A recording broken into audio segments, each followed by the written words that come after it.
ScouterStan. I want to talk about starting up a brand new unit. A lot of units disappeared during the COVID lockdowns and all the stuff of the pandemic recently. This is very unfortunate. A lot of the youth need scouting, and we need to give them the avenue for it. Now, the only way they can actually receive scouting is to actually have a scout unit. So starting up a brand new scout unit is critical. The first thing is a engaged charter organization. You need a charter organization that will sponsor or own a scouting unit. There are a lot of organizations out there that had units that folded during the pandemic. So there's a lot of equipment, everything from Pinewood Derby tracks to flags to tents, camping equipment, canoes. They have these things and they need a unit. In addition to that, they need to be willing to sign for the unit and uphold all of the scouting values. That's all a part of being a chartered organization. The next minimum that you need for a unit to succeed in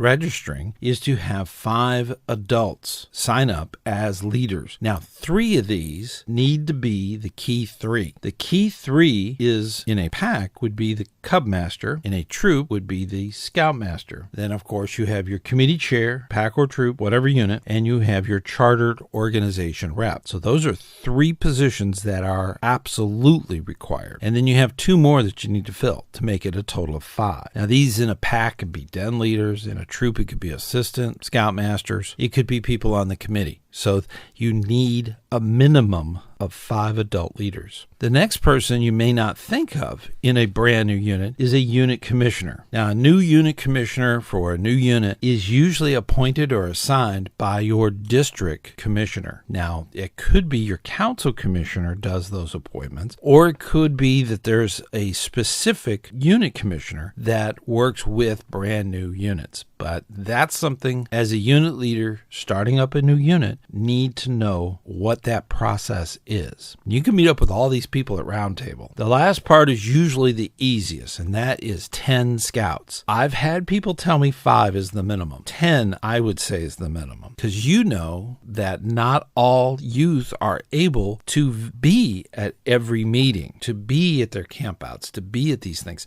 So 10 is the recommended amount of minimal signups that you need to start up a brand new unit. Now, if you do everything right, you do your recruiting right, you do all these things the right way, you're going to have people knocking down the doors trying to get into your unit. And that's how you create a good unit.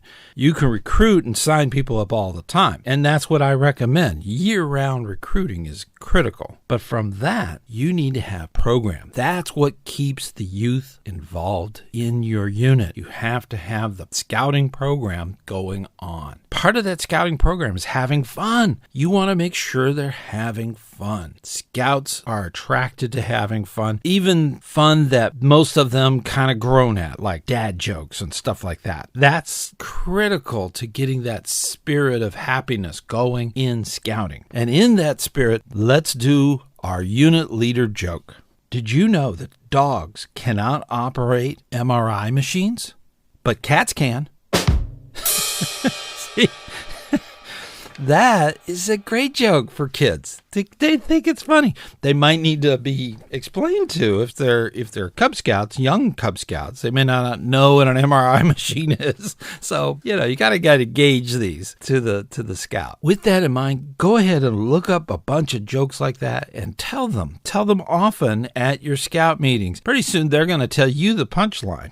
Okay? And if you get a groan or eyes roll, stuff like that, you're successful because you've made contact. So keep up that good work that you're doing. You're doing a wonderful thing for America. Keep up that work. And I will see you on the trail.